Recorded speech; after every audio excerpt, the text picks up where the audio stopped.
Okay, it looks like we're live. I see that Rumpelstiltskin is here. He's in Japan, and he said that a live stream on Saturday morning, because it is Saturday morning in Japan. This must be important. Well, kind of, but I wanted to do a follow-up on the video that I did today about Milei and his speech in Davos. And yeah, I have to admit, I should have listened to the video. The reason I didn't is because I know pretty much how Milei thinks, being a libertarian and a anarcho-capitalist. But I thought that it was important for me to listen to it, and I did today. And that's what I want to talk about, and what I think is going on with the World Economic Forum, because I see they had as well the CEO of the Heritage Foundation, which is a very right-wing, libertarian, Republican-leaning foundation. He was there in Davos as well. And they had also invited Andrew Bridgen, an MP in the UK, who's like talking a lot about the excess deaths that we're having after the COVID pandemic and the medical intervention. He couldn't make it. He had something more important to do in Parliament to speak about that. So yeah, I thought it would be important for me to listen to the speech itself, and I did, and that's what I'm going to talk about today. And look who's here. Just wanted to show you the rascal Rudy. Rudy's going to get groomed on Monday, but my wife and I gave him a bath yesterday because you're a bit smelly, weren't you, Rudy? But yeah, he's a good boy. He's been out in the garden digging today. He's kind of a rascal anyway. But Rudy, you can go down now to the floor. There you go. So yeah, I don't think I've ever done a live stream on a Friday. Unfortunately, my wife and I had something to do this afternoon, so we couldn't make it to the Mike and Mario show. Hopefully, we'll be back next week. But I guess this will be kind of a replacement. Belly Dance Raver says this is a surprise live stream. Yeah. Need a comb? Yeah. I don't have that much hair left. Oh, Millet needs a comb as well. Uh, Brody Alden says, thanks as always, Mario. Shalom, ladies and gentlemen. Christopher Bick. We'll just wait a few minutes. As usual, I start my live streams a little earlier than scheduled. This one's scheduled for 9 p.m. London time. We got another 3 minutes. Yeah, Rudy, he needs a bit of a groom. There, he's jumped on the sofa. He's learned well, just like Billy used to do. So let's see how many people we've got on. Uh, Not that many, but they'll come hopefully, and people can always watch this recorded. Dutch Libertarian is here. Hi, Dutch. Hannah is here. TGI Friday, she says. Lucia Moore, my dog is a digger too. Yeah. Yeah, he's something else. Michael Church, greetings from sunny Las Vegas. It's been a beautiful day here in London. Very sunny, no clouds, but very cold. Um, yeah, we've had about a week or 10 days of no rain, but it's been very cold, and but the sun is nice. Let's see who else is here. Um, Rumpelstiltskin. Crypto Dream was here. Well, we got another minute to go. Triat 63, greetings from Mallorca in Spain. Michael Markovsky says, thank you for the War on Gold book recommendation. Yeah, and today in my video this morning, I I spoke about the fact that I've created a playlist for all my videos about my favorite books. So if you want to look into that as well. Barbara Ekdahl from Sweden, Swe Stacker from Sweden as well. Nice to see you guys from the Scandinavian part of the world. Sam from the Isle of Sark, I think that's an island, isn't it? US fiat clock. Let's have a look. You mean the debt clock? Where are we now? I guess we're still around 34 trillion. Um, yeah, 34 trillion 48 billion 979 million. Well, and it keeps moving up. Um, what's the secret window? Federal interest paid. Yeah, it's going up. Anyway,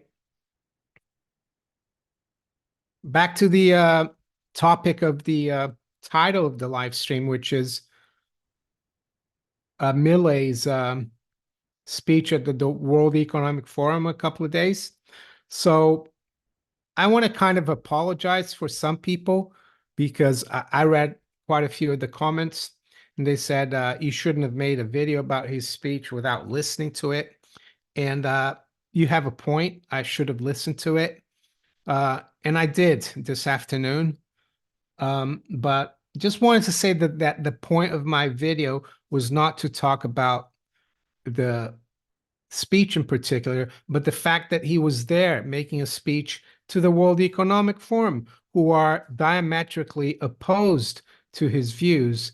And yes, there's a lot of speculation as to whether he's like a controlled opposition because of the fact that after he got elected, he traveled to the United States. He met Bill Clinton. And yes, he's been a staunch backer of another foreign country instead of his country. Some people have a problem with that. And he hasn't really abolished the central bank right away. Uh, I'm a bit skeptical about him abolishing the central bank. I think it might have been used as something to like gain a lot of votes. But yeah, that's why I made that video. But many of you said, "Oh, you should have listened to the video," and I did today. And I have to say, if I listened to that speech and it was by someone else, or even by Milei, and he wasn't at the World Economic Forum, I would have agreed 100% with everything he said. And basically, he went back 200 years 200 years plus to around 1800, to the beginning of the Industrial Revolution. And he noted that 95% of the world's population lived in poverty at the time. And he's right. And he showed how capitalism and free markets, or not socialism, has helped um, take like most of the world's population out of poverty. Yes, there's still a lot of poverty, but now 95% of the world's population is out of poverty. And he noted as well that collectivism, which is the opposite of individual freedom, has has had a very negative impact. Socialism, fascism, and collectivism, social democracy, all those systems have been bad, and I agree with him. And so why did the World Economic Forum? Why do I think they invited him? They invited the guy from the Heritage Foundation, and they invited David. What was his name? The MP here in the UK. I forgot now. He refused the invitation, but there could be a few things. One of them is to keep your enemies closer than your friends. maybe the World Economic Forum wants to know what Milei and the conservatives in the state, especially the Trump crowd, is thinking, and he wants to know what the people in the UK are thinking as well. Let me just get his name. Um,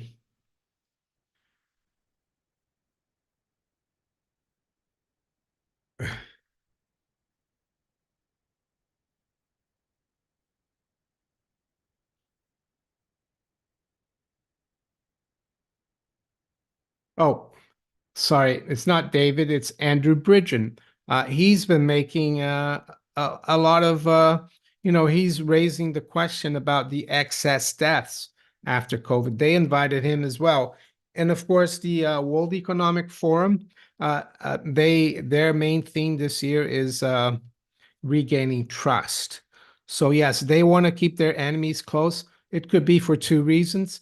One reason is that they want to fight back against them. So to fight back against Milei, his message, and about and to fight back against the MAGA movement, against the people in the UK who are waking up to what's going on vis-a-vis the globalists, you have to know what they're thinking. So you invite them over and let them speak and listen to them, and yeah, give them a platform.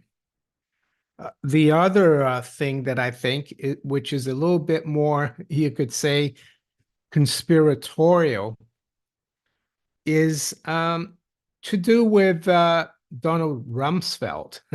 And what's this got to do with Donald Rumsfeld? Well, many of you might know that Donald Rumsfeld made a speech on September 10th, 2001, the day before September 11th, right? September 10th is the day before September 11th, 2001. And he announced to the world that the Pentagon was missing 2.3 trillion, not billion, and this was 2001 dollars from its accounts. Um, that headline or that announcement really didn't make it to the front uh, front pages of the paper, because the next day, what did we have? Well, the biggest event really since probably World War II or Pearl Harbor, 9/11. So what's that got to do with Milei and the guy from the Heritage Foundation speaking at Davos? Well, uh, bear with me. I'll try to explain it to you. Maybe it's because the World Economic Forum, they're concerned that a lot of people are against them. They have a lot of opposition. So they come out and say that their agenda is transparency. They bring out Milei. They bring out a guy from the other side, from the Heritage Foundation, the MAGA guy. They let them speak. And then, and I'm not saying this is going to happen tomorrow or after the end of the Davos event this year, which is probably this weekend. I'm not too sure.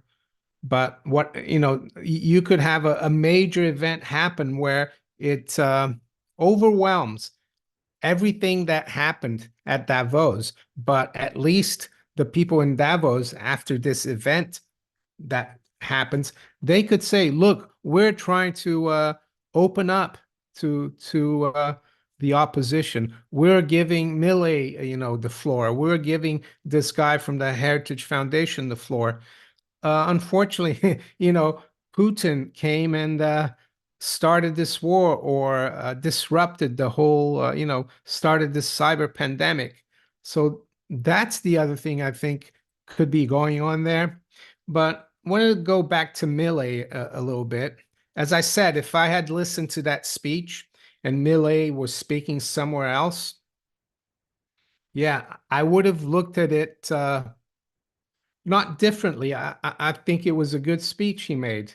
I agreed with everything he said. His basic message is that for the world to prosper, you need individual freedom, you need the protection or the respect for private property, you need freedom as well, and you need free markets and small government. Uh, I have nothing against what he said there. The problem I have is that where he said that, and so yeah, the what I just said before about this being maybe something engineered or something that the World Economic Forum is using as a get out of jail clause is possible. The other possibility, of course, but as I said in my video today, we need to give Milei some time to see what he really does in Argentina. He could be legitimate, even though there are some signs that makes me concerned. The fact that he met Bill Clinton, the fact that he hasn't really come out and said, "Oh, I'm going to abolish the central bank." So yeah, that's what I wanted to talk about. So maybe now um, I'll answer some of your questions, and we can talk about other things if you want. Um, I don't think it will be as long as a Sunday live stream today, even though this Sunday, Clive is going to be on the live stream, and we're probably going to talk a lot about what kind, the best way to test gold and silver coins and gold and silver bars. Clive has got a lot of like tests that he does to make sure that they're legitimate. That's going to be on Sunday, though. Rumpelstiltskin says maybe it's David versus Goliath. I guess Millet would be David and World Economic Forum would be Goliath. But why would Goliath invite David to his private affair? Who knows? But you could be right.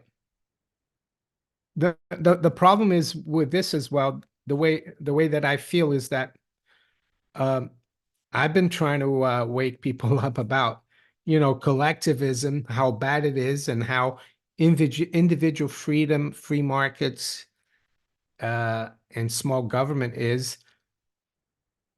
And when you get someone like Millie who thinks pretty much like I do, and he's given a platform in Davos, it seems a bit almost like unreal.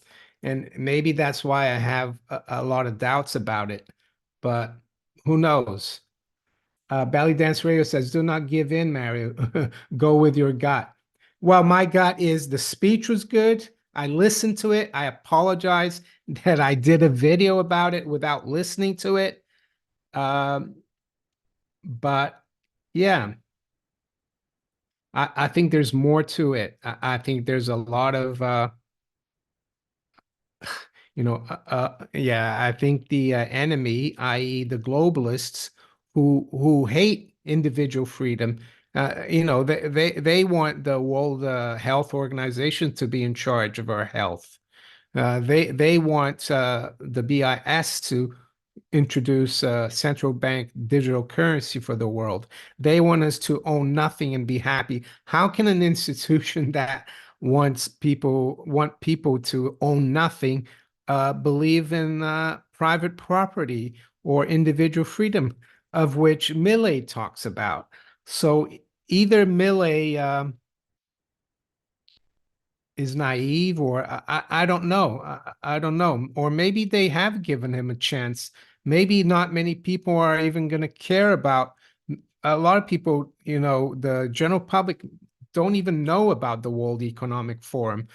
So maybe this is for us, this message, and it won't make a difference. Who knows? Dutch Libertarian, what do you think about Bitcoin and debt cycles and the every four halvings? Um, yeah, I mean, I don't follow too much the halving of Bitcoin, the halving. I'm not sure Bitcoin has been long enough to have, to be a part of the debt cycle. It's only been around since 2009 or 10. So I'm not too sure about that. But yeah, the halving can affect the price of Bitcoin. I think the other thing that affects Bitcoin is tether, or the US, that stable coin. I saw that Howard Lutnick, the CEO of BGC, who's a primary dealer for the Federal Reserve, he was in Davos and he said, "Oh, I can guarantee you that Tether, that Deltec and Tether, they have all the money for the stablecoin USDT, even though they haven't been audited, and Tether's supposed to have $1 for every uh, US dollar stablecoin, USDT, but according to them, they only have 3% in cash. So I think that's what affects Bitcoin as well, a lot. And I think there's a lot of hot air Tether, and they've got like a market cap of 85 billion. I've said before that they're like the Federal Reserve for Bitcoin, because they create Tether out of thin air to buy Bitcoin.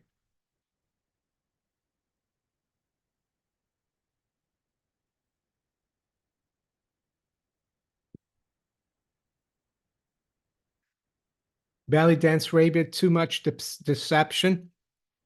I agree.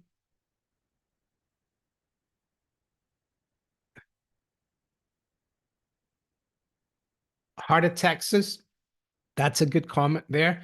They invited him to see if he would get a lady of the evening to blackmail him. Yeah, I think Zero Hedge had some articles about that those ladies were very busy, or are very busy during Davos week. So who knows? Adrian Bilby, when CBDC comes in, how will that affect the valuation of gold and silver? Um, I think gold and silver will be a lot higher than they're now versus the old fiat currencies, because if and when CBDCs come along, the system will have died. So gold and silver will be very difficult to obtain. And it'll probably take a little bit of time to get some kind of price discovery for gold and silver. But I don't think we need to worry about the price of gold and silver when there's CBDC. You just need to worry about the purchasing power, what you can get with gold and silver. That's the most important thing, I would say. And if you go back 2.5, 3,000 years, gold and silver still buy pretty much the same thing today than they did that back then, the equivalent. Sonar 77 scan, wouldn't it be best to deal with them directly instead of not being in the room at all? Yeah, you could argue that. You could argue that it's better to confront them than to not. And just like maybe the globalists want to keep their enemies close, so does Milei. But maybe that's why he saw Clinton, because he considers Clinton an enemy. Or maybe he's not, he's more knowledgeable about economics and Argentinian politics than American politics. So maybe he thinks doesn't know all the the bad stuff about the Clintons and stuff like we do. So I don't know. Gold and silver onto 100K, Mario. Yeah, I'm working on it. I think we're almost up to 96,000. Hopefully before the end of the year we'll be there.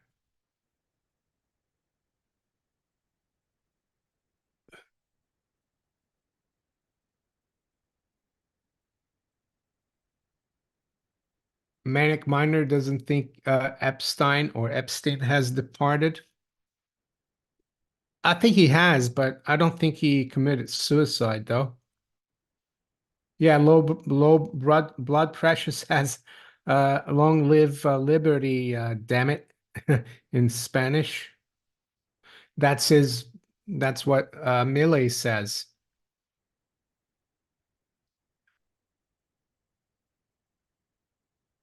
Mr. Ronke, taxed on earnings, taxed on buying, and taxed on selling. Yeah, and here in the UK, they want to tax you if you sell secondhand goods on eBay as well, even though when you buy these goods new, you pay value-added tax. It's just a scam.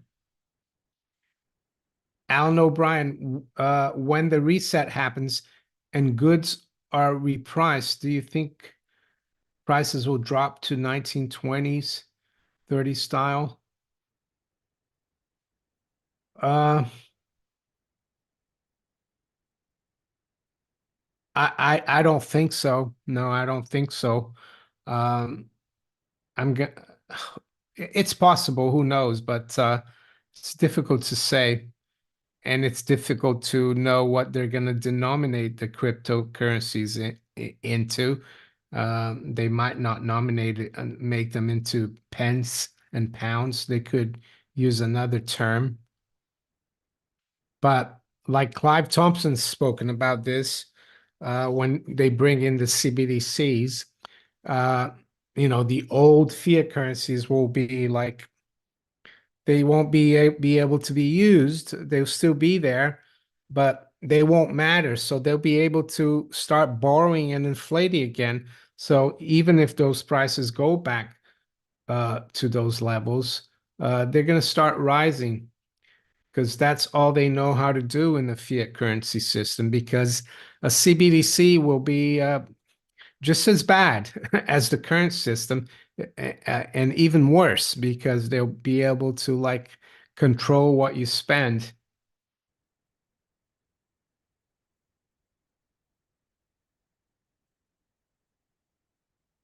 Uh, Child of God thinks Milei is a Trojan horse. Yeah, well, that's a possibility.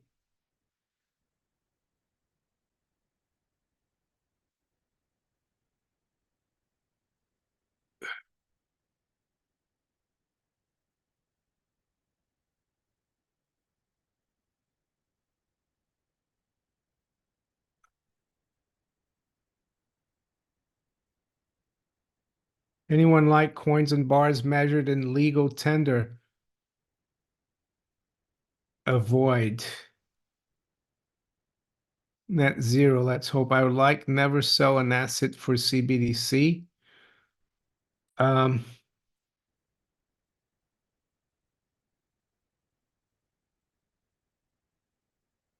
Adrian Bilby thinks CBDCs will be introduced whether they work or not.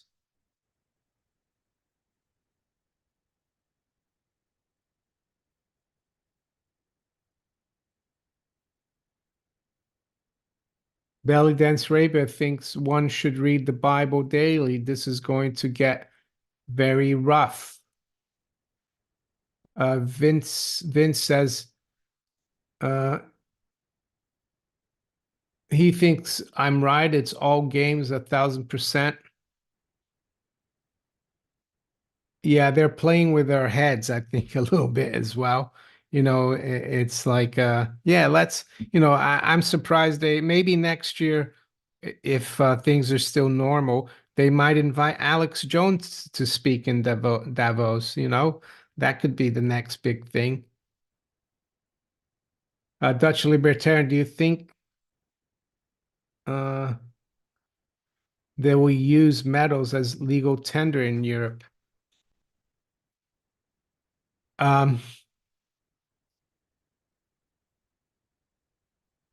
I think, people will bring back gold and silver, and it won't be the government, it will be the people. And if you think about legal tender, the only reason governments need legal tender laws is when they lose control of their fiscal situation. So they have to make gold and silver illegal and to make paper legal. So yeah, I don't see the Europeans bringing in metals back into the system, at least the governments, but the European people could start, using gold and silver again. And if they do that voluntarily, uh, who cares about what the government thinks about gold and silver as long as people, use it to for indirect exchange. Over here, if we go into CBDC, how will they allow us to exchange our cash currency in a practical, orderly, secure, and safe? Well, that's the thing, I think Clive has spoken about that, and that's why I think having a lot of cash is very dangerous.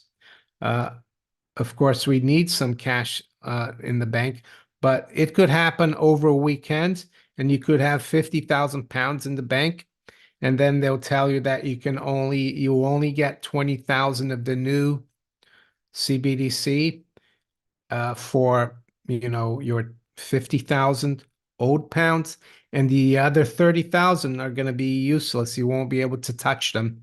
That's how it's going to be, I think. And they're not going to warn people, because if they warn people, people are going to get out of their old cash. They'll buy everything else, and they can't back the they won't be able to, bring in the CBDC.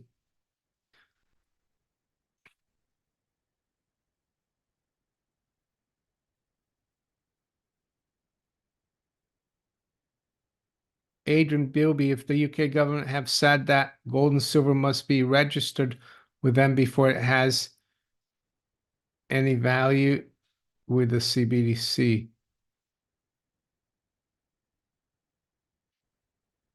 Uh, Um, I haven't seen that. I mean, I don't register anything with the UK government. I think what they want is, if you buy over £10,000 of gold and silver, you have to like give your information, but that's not to do with the gold and silver, but to do with money laundering laws. So the value of gold and silver has nothing to do with CBDC, but it's all to do with gold and silver. You know, it's money outside their system. Or, it could be a cigarette, back in Germany after World War II, in the aftermath. A lot of the Allied troops, soldiers that were there, especially the Americans, they gave cigarettes to the Germans, and they use it as money. So it's the same thing for gold and silver. If people are not happy with the CBDC, if they don't use the CBDC, they could use gold and silver. They could use, I don't know, whiskey or cigarettes again, chocolate, tea as money. So I don't really think it matters what the government says. Yeah, that's right, Adrian. I've never heard about having to register anything to do with gold and silver with the government.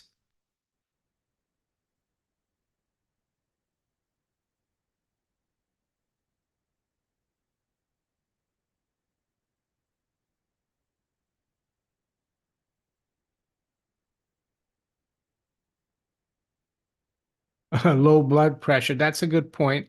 Borrow 100,000, you're a hero. Deposit 10,000 K, you're a criminal. Yeah, that's a very good point. B.R. Williams says prior to Reagan's term, money laundering wasn't a crime. It isn't. It's an excuse to control people, really. Yes, there are criminals who use money, but it's not the job of a bank to catch criminals. That's why I have a problem with all these these money laundering rules that banks have to follow. It's the job of the police and the Justice Department, wherever you are, to lock up criminals. You know, if people have money and they're not criminals, what's the problem with them depositing 50 or 100,000 or $1 million in cash into a bank? But it's because they're scared, because we are at the end of the fiat currency system, and they want us to stay within the system. They don't want us like getting out. They want us paying tax as well, If you run a parallel system based on cash outside the system, they can't tax you. And why do they want to tax you? Well, because they're running out of money. There's so much up to here in that.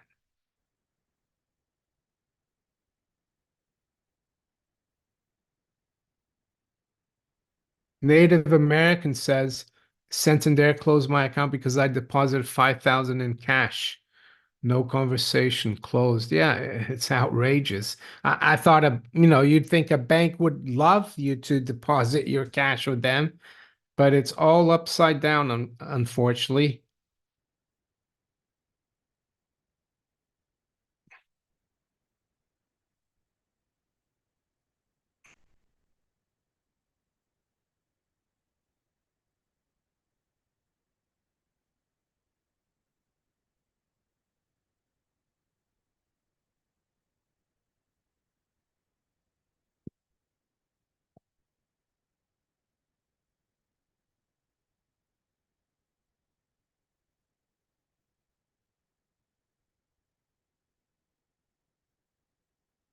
Tom Cat said they want your taxes to send to the Ukraine. Yeah, talking about the Ukraine, there's another thing going on right now that I think is a bit worrying, is all the talk of the fact here, especially here in Europe and the UK, they're talking trying to prepare us for like a war against Russia, and I think a couple of weeks ago, the Swedes, one of their ministers said as well that Sweden was under threat from Russia. So yeah, there's a lot going on. And as I've said before, yeah, it's difficult not to see these things, but at the same time, we need to try to not be afraid and keep living our lives. And one thing that I'm certain, though, is that they're going to try to keep stealing, you know, the wealth that we're able to produce from our efforts. And by wealth, I mean, money, or you do something, you exchange it with someone, and they give you something in exchange. They want to kind of lost my train of thought there, but yeah, yeah, that's what we need to focus on, doing the best we can in what we're good at, and but at the same time being good to other people, doing unto others what you'd expect others, them to do to us. But at the same time, try to keep exposing these people because it's not normal. And unfortunately, the vast majority of people will never wake up. And I think that's why they get away with it. Dive Monkey says, did you watch Danielle and David Webb? Uh, I saw the thumbnail for that interview. I haven't watched it yet. I have watched his documentary and I've read his book. I've made quite a few videos about the Great Taking. I looked into that back in September. Um, again, it was Doug Casey and Matthew Smith who first brought it out a few weeks before me. So I have to thank them.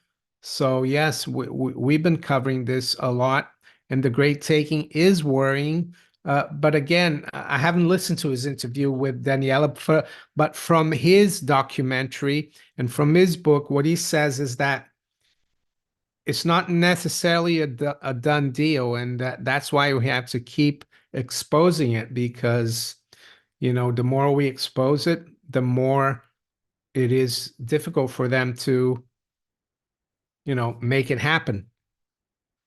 Adrian Bilby, do I follow Redacted? Once in a while, my wife follows them more than I do, though. Yeah, they're interesting. Redacted.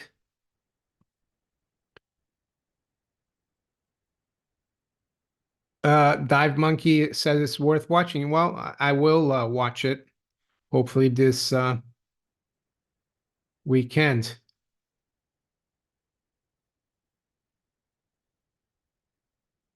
Belly Dance Arabia, Great Taking started with the implementation of Federal Reserve. I agree.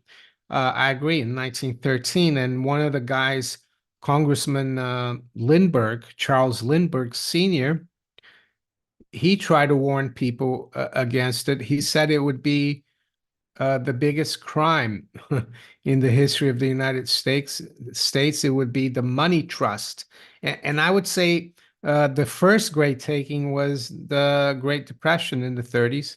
They took a lot of money from a lot of people, and they took a lot of money from David Rogers Webb's grandfather. He had a pretty good business, and that was all gone, or it was hurt significantly. So I would say if there is another great taking, it's going to be great taking number two.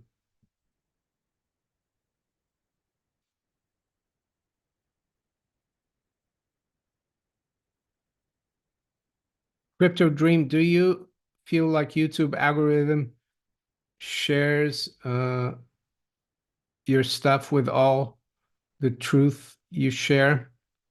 I'm not sure. Someone I saw one of the comments before I came on live. They said because I changed my introduction to the last few videos, I didn't say Monaco 64, home of alternative economics and contrarian views. It's Friday, January. I try to change it and put like a ticker underneath. And this guy said the comment. Why have you changed that? You're trying to get the algorithms, and maybe I should go back to doing that, but I don't know. I don't know what the deal is with algorithms and YouTube. My best video was my inter so far was my first interview with Clive back in November 2022, and I didn't think much of the interview, and I posted it, and it just kept going, going, going, and we've got like almost 600,000 views. So who knows? I've tried to change my thumbnails lately. Um, does that make a difference? Maybe a little bit. Um, all I can say is that I'm just going to keep going. I'm not going to worry too much about getting 100,000 or this and that.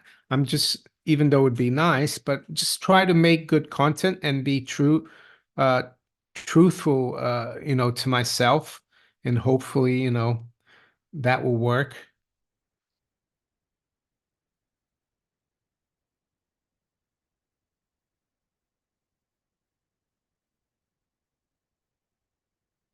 Hannah said, I didn't forget to do the market. I just wanted to not make the video too long.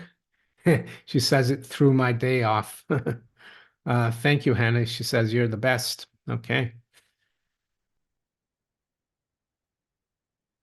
Uh, Rumpelstiltskin said maybe rearrange the room, uh, camera back to the window position. Well, I remember I had the camera at the window position, and we used to get the wallpaper, and a lot of people, didn't like the wallpaper. That one, oh, that one there, uh, the green one. Yeah, a lot of people didn't like that wallpaper, or maybe a green screen and put something else behind me, but then you wouldn't be able to see Rudy. So I don't know. I think I'm just going to stick to what I'm doing, and maybe go back to my introduction, that I've been doing for eons, but still have the ticker like, share, and subscribe. I think that's a good thing to remind people. Rumpelstiltskin, no, no, no green screens. Yeah, I thought you'd say that, Rumpelstiltskin.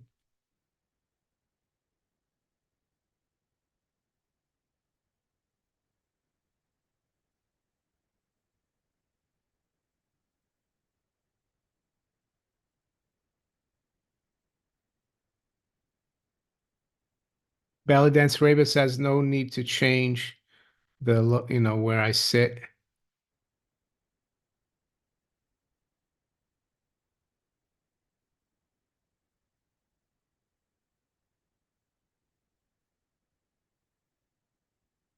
Tony Noonan says regarding the WEF, deep cynicism should be the default position. I agree. Yeah, Jake's custom parts. All wives love to redecorate rooms. Yeah. Tell me about it. Yeah, that's right.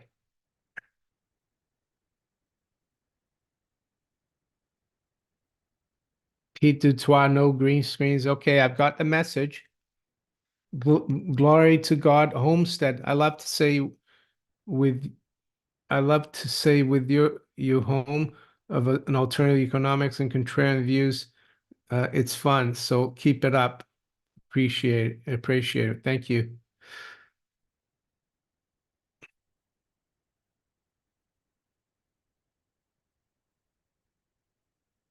Andrew Bealby, how long till the UK economy? How long before they introduce CBDC? I spoke about this last year. The Bank of England has come out with a lot of papers about it. They want to phase it in, um, you know, uh, parallel with normal cash uh, in the next 5, 6 years. Who knows? So I think by 2030, there might be some CBDC running alongside cash. They did say that people would have a 20,000 pound limit on their CBDC, which, if you think about it, is not that much, especially for someone who's running a business, a small business or a medium-sized business. So, yeah, I think it's next 2 to 3 years they might try to phase it in a bit. I think they're going to try to bring it fully, really, you know, in a big way by before 2030.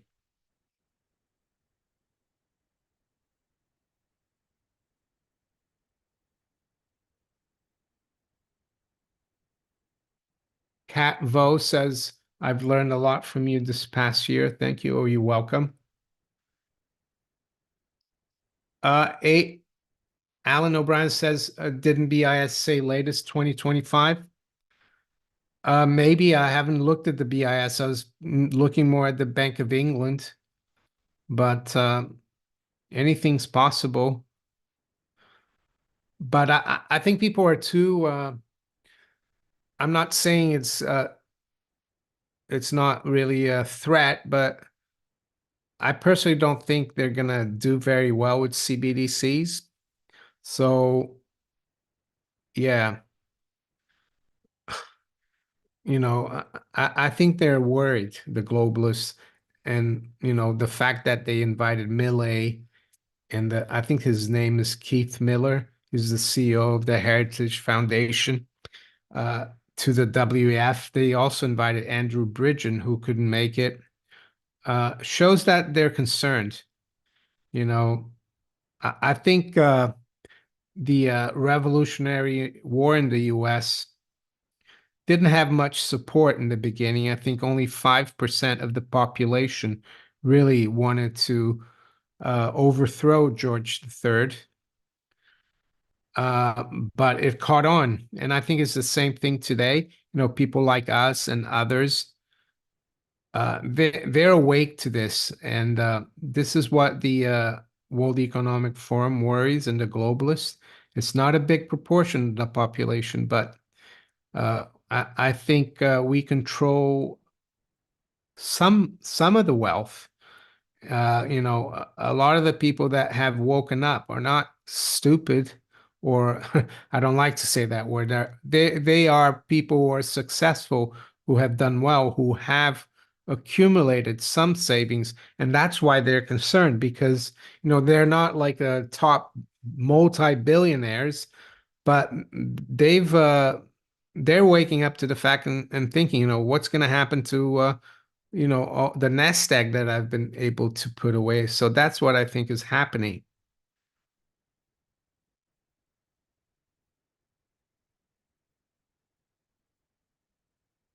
MW 3516405, their objective is control. Yeah, control. And why is that? Well, because they hate competition. That's what John J.D. Rockefeller, the guy who started Standard Oil, said he hated competition. And the same. people are in power. They don't like competition, probably because uh, they're actually losers. Because, you know, if you hate competition, it means that you don't think you can win. And the thing is, you win and you lose, right? That's part of learning. And they don't want to lose, period. And I think they're sad, these people. And, hopefully they won't succeed. Anyway, Sonar 77 Scan, thank you for all you do, Mara. We look forward to your videos daily. Helps a lot with fundamentals too while trading. Yeah, I mean, I've been thinking of sometimes making some videos about trading because I used to trade. I don't trade that much anymore. So maybe I'll do something on trading. But the thing about trading is that I believe trading is something that you do for yourself. And if someone else tries to tell you like what you should be trading or what they think, it's not really right. It's like Jesse Livermore said, you're supposed to be a lone wolf. Yeah, I can give my opinion on things. But anyway,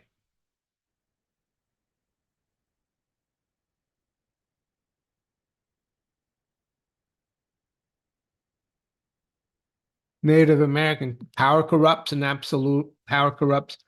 Absolutely. Yeah, that's Lord Acton who said that. That's a good saying. That's the thing. I think there will always be corruption, unfortunately, and we're all like susceptible to being corrupt, of course. But I think what we have today is just too much.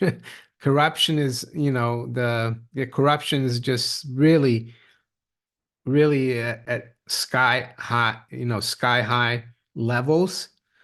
I'm not saying, everything is going to be should be perfect all the time, but it's just gone too far. And I think, the powers that be, uh, they don't get out that much, and they don't realize that people are getting angry, and that I think is a problem. Okay, I'll take one or two more questions.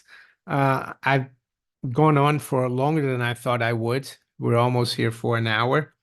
Um, it was supposed to be a shorter one. Michael Church says corruption is the glue that holds the great fiction together. Good one. B.R. Williams, I'm beginning to think Biden is corrupt. Wow, I didn't know he was corrupt. Um, there is the invisible hand, and it's my invisible middle finger. God. Belly dance radio, Bible, food, water, silver, gold, guns. Channel is interviewing him tomorrow. Manic Miner says the world is coming to an end. I think you mean the world as we know, right? The physical world itself will still be around. Belly Dance Rabbit says get your soul and house in order. I think that's the most important thing, actually, because if you do that, you're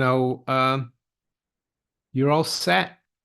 Uh, Hannah, do you think silver and gold coins as ball markers do you use? I do. Uh, I usually use silver coins as ball markers.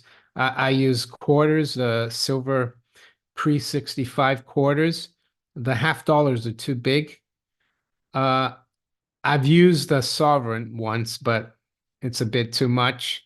Yeah, I use also shillings, the UK pre-1920 shillings. They're like a quarter. So I do like using silver coins as ball markers. All right. So yeah, thank you for joining the impromptu live stream. And again, uh, just to recap, I think Milei, what he said, you know, uh, I agreed 100% with what he said at Davos. The question is whether what's going to happen now. And hopefully, you know, he's not letting, he's not an actor, hopefully. And I hope he's really for real. And maybe he will help, the Argentinian people. But as I always say, you shouldn't wait for a man or a woman on a white horse to save you. You should work on yourself, like Belly Dance Arabia said. You have to be well with yourself, spiritually and physically. And I think if we all tried to be nice to each other and at least respect each other, I think that's the way forward instead of waiting for, politicians to come and say what's the best way. So anyway, I'll stop right here. And yeah, I'll see you on Sunday. Clive is going to be on. And I wish you all a great weekend. Take care. Bye.